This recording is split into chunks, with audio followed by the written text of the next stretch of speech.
আসসালামু আলাইকুম ওরহমতুল্লাহি বারাকাতু।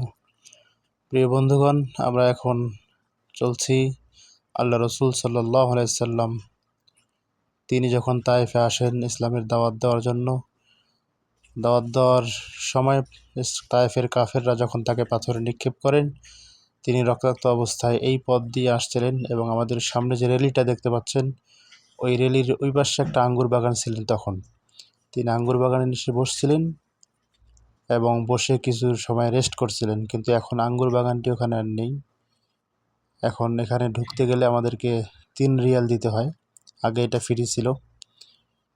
তো ওই রেলিটার ওই পাশে আঙ্গুর বাগান ছিলেন, আল্লাহ রসুল সাল্লাল্লাহু আলাইহি সাল্লাম ওখানে বসে রেস্ট করেছিলেন। আপনারা দেখতে থাকুন ইনশাআল্লাহ ভিডিওটি। তিনি এই পথেই হেঁটে যাচ্ছিলেন ওই সময়। ওই পথ আজও রয়েছে, আলহামদুলিল্লাহ। আমি নিজেকে সৌভাগ্যবান মনে করছি এই দৃশ্যটি দেখার জন্য, এবং আমরা যারা এখনও আসতে পারিনি, আল্লাহ তাআলা আমাদের সকলকে জীবনে একবার হলেও এই দর্শনীয় স্থানগুলো দেখার তৌফিক দান করুক। এবং রক্তাক্ত অবস্থা আল্লাহ রসুল সাল্লাল্লাহু আলাইহি সাল্লাম এই পথ দিয়ে হেঁটে যাচ্ছিলেন।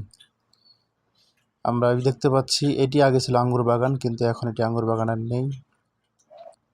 হযরতে আদ্দাস রাদিয়াল্লাহু তাআলা আনহু তাকে নিয়ে গিয়ে তার বাসায় আশ্রয় দিয়েছিলেন কিছুক্ষণ সময়। সামনে হযরতে আদ্দাস রাদিয়াল্লাহু তাআলা আনহুর বাড়ি ছিলেন। এখন সেখানে একটি মসজিদ রয়েছে, মসজিদে আদ্দাস। এই সেই আদ্দাস মসজিদ যেখানে আল্লাহ রসুল সাল্লাল্লাহু আলাইহি সাল্লাম হযরত আদ্দাস রাদিয়াল্লাহু তাআলা আনহুর বাসায় কিছুক্ষণ অপেক্ষা করেছিলেন।